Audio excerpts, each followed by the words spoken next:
Good morning, everyone. Welcome back to Beyond Breakfast with Rabbi Dessler. So we are going to do a piece on Rabbi Dessler from Parashat Beha'alotecha, which is this week's parasha. Remember that in Israel this week they're not reading Beha'alotecha; they're already in Shlach. So there's like a little bit in Israel because of the way the holiday fell out. The Torah portion is a little different. It's not aligned anymore. We're going to catch up by Parashat Pinchas. But anyway.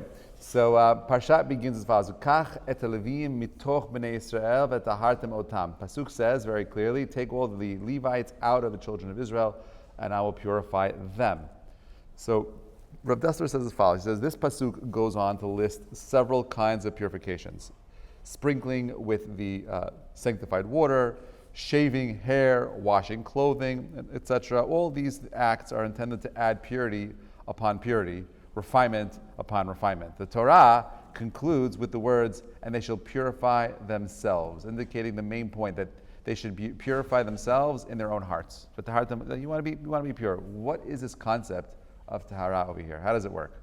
So there's different kinds of madregot. Madregot means levels, right? So Pasuk says, V'hayu li haleviim, right? The Levites, they shall be for me. Ibn Ezra says, what does that mean? He says, this is great dignity.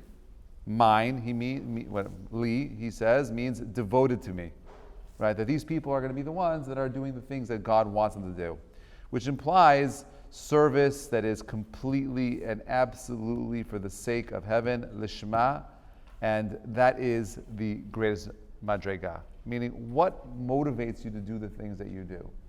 Is it self-motivated? Is it motivated for other reasons? So lishma means I'm doing it for its own sake. I'm doing it because God asked me to do it. That's it. That's the madrega of a Levi. The Seforno asks, he says, that their descendants shall be ready for my service. Their readiness must be so deeply felt that it is capable of influencing even future generations. Levi'im must be permanently available for the service of Hashem. For they are given to me from among the children of Israel. The repetition of given, the Seforno says, is given for themselves. They gave for themselves upon my service. As the Pasuk says, Mi Lashem Eli. Whoever is for God is for me, right? Whoever is for Hashem, who said that? Moshe said that by the golden calf. And the Levim are the ones that responded. They're the ones that came. And because of that, they're the pole bearers, the flag bearers, so to speak, of this concept of we're doing it all for Hashem's sake. I don't need to think about it. I just do it because God asked me to do it. Now, given, li, right, also from among the children of Israel, would also provide a livelihood for the Levium. Ma'aser Rishon, the first ma'aser, the first tithing, in exchange for their services, so that my service shall be jointly performed by all. Meaning, even though I can't do the avodah in the Beit HaMikdash, there are certain things I cannot do, but my financial investment into those activities gives me some access as servicing Levi'im, and therefore I'm servicing God. Even though I can't perform the Torah, I can't do things, but I can go ahead and sponsor those things. This is where tzedakah comes from. Money is a powerful tool to help move things around in society. The function of money, the zuzim, is to move. Right? Damim, blood, it's the circulatory system that moves things around. That's all it is. We couldn't, barter doesn't work fast enough anymore. So money was invented to help things move. So I can't necessarily participate as a Levi, but I could go ahead and invest. Are you a Levi? Right? So there you go. Okay, very funny. So he says to merit the serving of the Kohen, take the Levi for leadership for my sake. To merit serving the Kohanim is leadership, right? Meaning the guy who's being mishamesh the Kohen is called a leader, right? Hashem raises no one to the leadership without first examining and testing him. And that's what Abraham, Yitzchak, and Yaakov, Yosef, and all the tribe of Levi. They gave their lives to sanctify God's name to save the Torah. Okay, so what is the difference between the Levi and the Bechor? Are you a Bechor? No, you're both actually. Okay, fine. So had it not been for the sin of the golden calf, we know from the Chachamim that every single firstborn would have had a right to some kind of service in the Mikdash. And as a result of the Chet HaEgel, all the firstborns lost that ability. Okay?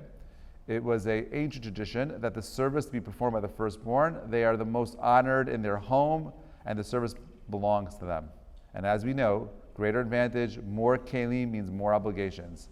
But the Torah gives an additional reason for the sanctity of the firstborn. So first of all, the Chachamim say that firstborn children have a certain genetic advantage. Now the truth is, we know this is actually true. Why? Why do they have a genetic advantage?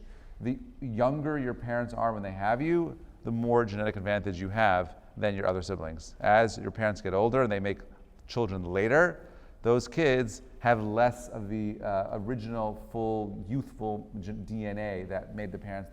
So there's more corruption, and therefore the children are somewhat more corrupt. And therefore the firstborns get certain privileged genetics from the other kids. So the Torah understands that. And therefore the more potential means more chiyuv, more obligation, right? So he says, Ki li kol b'chor b'yom hakoti kol b'chor b'aretz Mitzrayim v'ikdashti li kol b'chor b'Yisrael. The day that I struck down the firstborn in the land of Egypt, I sanctified for myself the firstborn in Israel. On the day that God went ahead and passed over on Pesach all of those homes, and he sanctified those Jewish families, he elevated them. And then now the Seforno says something fascinating on this pasuk. This is what he says. He says, he tells us that the firstborn of Israel might well have been stricken on that night together with every single firstborn in Egypt. Meaning, b'derech hateva, from a natural place, every single firstborn child in Egypt should have died. Right? Being the most honored among the people, they may have had suffered the sin for their generation. And therefore they would have been a tikkun. Their death would have been a tikkun for that generation's sins. Also, one has to have a very special merit to escape general catastrophe, as we see from Lot and Sodom. So Hashem explains that he saved the firstborn of Israel from his fate by investing in them with a special sanctity. He devoted them to himself, so they were not allowed to engage in the common tasks, just as a holy object may not be used for anything non-holy. When the danger was past, God ordered them to redeem them from the special status, but the obligation of service remained. Only when Israel sinned in the golden calf did the firstborn forfeit this obligation, which was taken over by the tribe of Levi, of Levi. Which means that we know, by the way, this is all foreshadowed from the Shvatim. When Reuven went ahead and moved the beds, he was demoted. When he did not go ahead and he failed again, we're bringing Yosef back, demoted over there as well. Yehuda, he lost, not only did he lose the power of being a Levi or a Kohen, he also lost the power of being the king. Reuven, Shevet Reuven should have been where all those Keter Kehuna, Keter Malchut, Keter Torah, those that come from the eldest. But what would happen over there is very simple. When Yaakov went ahead and he had that night with Leah, right, his kavanah was not for Reuven, it was for Yosef. So there was something missing, and therefore Reuven spends his whole life doing teshuvah, undoing that missingness. But that's foreshadowing what happened later to the tribes of Israel. Every single firstborn son lost that ability, and now it all goes to Levi. Seforno is addressing a very the puzzling fact that already in Egypt we were given the commandment to redeem the firstborn. Right? We have a special Pidyon HaBen. All of the firstborn were not rejected until the sin of the Egel. Why another redemption here in the Parashat Beha'alotecha? His answer is that there are two forms of sanctity, right? Originally the firstborn, because their elevated status, which were given obligation and privilege performing the service of the korbanot, and this did not involve a personal status of holiness. In Egypt, on the night of the plague of the firstborn, they were given a status of personal sanctity in order to save them from the plague. So there's two redemptions were necessary. In Torah life, we also see there are two forms of sanctity. Everything we have, though not holy in itself, should be used as where was I? Two forms. Okay, so number one is that there's one type, everything that I have, I can elevate and use it as an expression of Kedusha in this world. And that corresponds to the original status of the firstborn. Something that was set aside and used to sanctify them. But in the times of the temple, things could also become Kedusha or Hektish, completely devoted to the sanctity and could not be used for any other purpose whatsoever. Before the Mikdash, you could go ahead and say, I'm going to use this for something that is holy. And then there's something called Hektish, which is completely, uniquely sanctified and sets at a higher level of Kedusha. Okay? And this corresponds to the special status of the firstborn in Egypt. The status of the Kohanim and the Leviim who live their lives are dedicated to the service of God, as we saw above. And therefore, the status has been taken over by those special souls in our time who devote themselves entirely to learning Torah. As the Rambam writes, Lo Shevet Levi Bilvad. Not only Shevet Levi alone, Ela Kol Ish Ve'ish Mikol bo'eh ha'olam asher nidva rucho oto. It's not only the Shevet Levi that has a special level of sanctity, it's anyone in the world whose spirit moves him to stand before God to serve him. Someone who's able to walk away and not be lost by the worldly calculations. He's sanctified, that person. He's holy. He's Kodesh Kodoshim. And he's part of God's portion forever. And he will be given what he needs as if he was a Levi or Kohen in this world.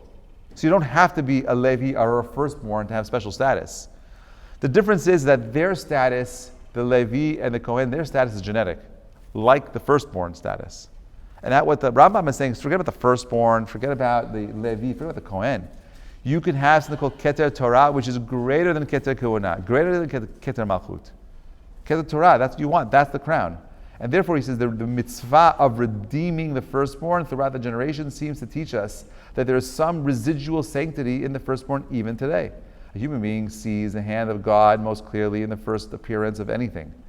It be it the first fruit to ripen in the tree, the first grain, the first harvest, the first portion of dough, right, that a woman prepares for her family's bread, her challah, the hafrashat challah, to celebrate these special moments. The Torah has given us these mitzvot, bikurim, terumah, challah. And similarly, the Jewish father sees his firstborn son, the first continuation of his line. Here again, he sees clearly the gracious hand of God, the mitzvah of Pidyon HaBen, right? It's these thoughts that makes it special. It may also give an expression to the yearning of the Jewish father that the firstborn should be able to devote his life to the service of God. By the money he gives for redemption on behalf of his son, he associates his son with the upkeep of the Kohen, the man of Chesed, the servant of God. In this way, his infant child is contributing to the welfare of Klal Yisrael. Maybe the Torah is teaching us that the best way to advance the spiritual life is to attach ourselves to Chesed itself. Forget about all the other, denominations of, work, the Levi, the Kohen, and other ideas of Kedusha, of service. At the core, what Hashem wants is one thing and one thing alone. This is how Rabbi Dessler ends. All these ideas of being mindful of the first of everything, the first things, you never forget your first, they say, right? All first things are how many of you remember your first car? How many of you remember your first whatever, right? It's just there with you. It stays with you. The first is something that we could take and use that sense of gratitude and do an act of kindness with it. When I do that, when I feel that humility inside of myself and I say, you know what, wow, like this is so special. This lady today who won the raffle, number 65, right? Celia Haddad, right? Wow, she got the call from Farhi. She started crying on the phone. I can't believe I won, right? I can't believe it. That comes from a feeling of, wow, hakarat tov, wow, I am so grateful. It's not enough to have hakarat tov. Gratitude, thank you so much, comes and goes. Real hakarat tov has to turn to action. It has to be something that flows through the ether. And the way you and I do that is through acts of kindness, through charity and acts of kindness. That's all we have. And I'll end with the following. At the end of time, as we get closer and closer to the Messianic times and Mashiach itself, what's that? Bezrat Hashem, soon, in the next few minutes, as Mashiach announces himself and reveals himself, and we're going to go Masei Shabbat to Israel and rebuild the Beit HaMikdash. No, you can't go today. Right now you're saying? Akavi Nesharim? I don't know. I'm not sure if Delta and El Al are ready to take everybody on those. Whatever it will fit. I don't know if it's literally eagles, but I'll say this: the large eagles remind me from the end of Lord of the Rings when Tolkien talks about anyway. So I have a hard time with that. But I would say like this: Rabbi Eliezer student said, Rabbi, what can we do to protect ourselves from the times of Mashiach? What's the two things? What can we do? Rabbi Eliezer says, Ashrei ha'ish asher yesham, ve'ashrei ha'ish asher lo yesham. Terrible times. Praiseworthy are those individuals that are going to be there, and praiseworthy is it won't. Because you know what? It'll be amazing because you get to see it, but it's also horrific. It's better not to see it. So he says to his students, there's only two things you can do to protect yourselves from the birth pains of Mashiach. What are they? Number one, Talmud Torah. Number two, Gemilut Chasadim. That's it. That's all there is. There's refining the character, which is what Talmud Torah is ultimately about, not just gaining knowledge for the sake of knowledge. It's about refining the character of the soul. And lastly, it's about acts of kindness. The world is so broken. I'm not sure if you read Zelensky's letter today to Putin, who's asking him for a face-to-face meeting to just end the war. He's like, this is like a lose-lose. Why are we doing this? Let's just stop. America's too busy. They can't negotiate. They were dealing with Iran. Let's just meet like men and end this. And I was saying this to my wife yesterday. I watch what's happening around the world geopolitically. It's a disaster. We could keep blowing up every single terrorist in Hezbollah, in the Houthis, in the IRGC, and we'll just keep doing it forever. Someone has to have the ability to stop and say, let's stop. What are we doing? This is what we want for our children? Do we just want to blow up the world? We need shalom in the world. We need to make peace in this world. Im en shalom en klum. The firstborn children have a responsibility to make this world a better, greater place, but every human being has that same responsibility as well. Bezrat Hashem, we find the strength and the courage to do what is right. Let's elevate this world into a world of Kedusha, make this world into a world of Hekdesh, completely sanctified for God, and Bezrat Hashem, see Mashiach B'meher B'meinu. Have a Shabbat Shalom, everybody. Thank you so much for listening.